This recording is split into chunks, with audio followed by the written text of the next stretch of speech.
Yunusobod tumanida hozirgi kunda bozorga qaraganda haqiqatan narxiga arziydigan hovli qidirayotgan mijozlarimiz uchun zo'r taklifimiz chiqyapti. Registon mahallasida 3 sotuv yer maydoniga qurib bitkazilgan shu Fayzi xonadonimizda sotuvda ikki tomonlama zelonnan zona, navisimiz bor.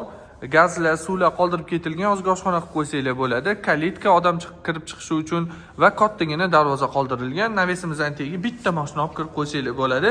Qizuv tomoni, ko'cha tomonida ham bemalol ikkita mashina uchun joy qoldirilgan. Binomizda 4 qavat, mansarda va podvallar ham bor. Bu yoq tomonda oshxonadan chiqqanda o'tirish uchun stol-stulli, navisli joy qoldirilgan. Lyustralar ilingan. Juda ham proyektimiz yaxshi chiqqan. Kirishimiz bilan hol, chap qo'limizda oshxona, o'rtadagi devorga razdvijno eshik qo'yib yuborsanglar ham bo'ladi. Mebel texnikalari yaqin kunlarda tayyor bo'ladi. Videomizni oxirigacha ko'rib tursanglar, narxi realni arziydi. Ikkinchi qavatga podvalga tushadigan lesnitsa, chap qo'limizda kattagina zal, razmeri keng, orqa hovli qoldirilgan, havo aylanishi, quyosh tushishi hammasi hisobga olingan. Umumiy hojatxona va birinchi qavatga tegishli spalni. Spalnimiz boshqa uylarga qaraganda farq qiladi. Birinchi qavatda o'zida sanuzeli va garderobi ham bor, razmeri keng. 3 sotuvga planirovka juda ham zo'r chiqqan. Garderobi bor, ota-onalar bo'ladigan bo'lsa, yoshi kattalar birinchi qavatda o'zida ikkinchi qavatga chiqib qiynalib o'tirishmaydi. Dushovoylar bilan zo'r planirovkada qoldirilgan. Sizlarga uyimizning ikkinchi qavatini ko'rsatib o'taman. Lesnitsadan ikkinchi qavatga chiqishimiz bilan meshkomnatni koridor, ikkita xonamiz bu yoqda, ikkita xonamiz bu yoqda joylashgan.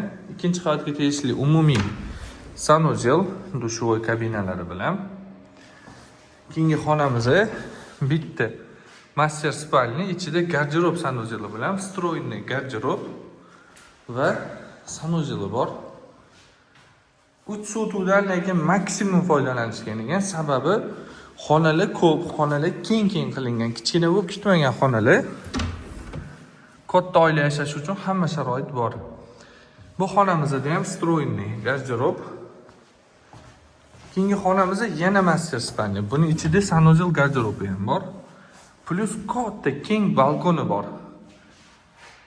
Bu yoqda garderobni hozir ishlar ketyapti, ahamiyat qilmaysizlar, ozgina uborka ishlari bitkazilmagan. Bu yoqda mana sanuzel. Va yonginasida yana bitta spalni bor. Bu spalnimizning ham o'zini balkoni bor va bu yoq tomonga garderob yasab olsa bo'ladi. Ikkinchi etaj o'zida ikkita oila bo'lsa, отдельно bitta ota-onalar uchun, bitta bolalar uchun, bitta ota-onalar uchun, bitta bolalar uchun xonalari bor ekan. Sizlarga mansarda qismimizni ko'rsatib o'taman. Mansardaga chiqishimiz bilan katta keng hol kutib oladi. Mansarda qismimizda bolalar uchun xonalar qilib bersanglar, maza qilib dars qiladigan xonasi, kino ko'radigan xonasi, детский игровой площадкasi qilib bersanglar ham, uyda yig'inlar bo'ladigan bo'lsa, o'rtada umumiy sanuzel, yana ikkita xonasi bor. Maza qilib shu yerda dam olib o'tiradigan keng katta xonalar qilingan. Полноценный xohlasanglar, spalni sifatida foydalansanglar ham bo'ladi. Lesnitsa qismiga bolalar uchun безопасный shtorka tortasizlar, bemalol shu yerga bolalar chiqib olsanglar bo'ladi.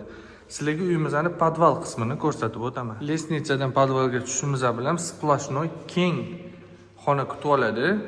Bu yerda dazmol qiladigan xona yoki bolalar o'ynashi uchun xona, sport zal, xohlaganingizcha foydalansanglar bo'ladi. Bitta qo'shimcha xona bor. Xonalar ko'pligiga o'zingizga moslab xohlagan variantda foydalansanglar bo'ladi. Bu sovuq xonamiz. Bankalar taxlab qo'ysanglar bo'ladi yoki prachka qilib qo'ysanglar ham bo'ladi. Men o'ylashim bo'yicha bu yerda joylar qoldirilgan, prachka uchun mo'ljallangan xona va kotelnimiz. Kotelniga ham yaxshigina pul tikilgan ekan. Narxini uyimizni 370 ming dollarga narxlaymiz. Narxlari zo'r. 4 qavat, 500 kvadrat, Registon mahalla. Ustida kelsanglar yana kelishtirib beramiz. Nomerni yozib qoldiraman. Bemalol murojaat qilishingiz mumkin.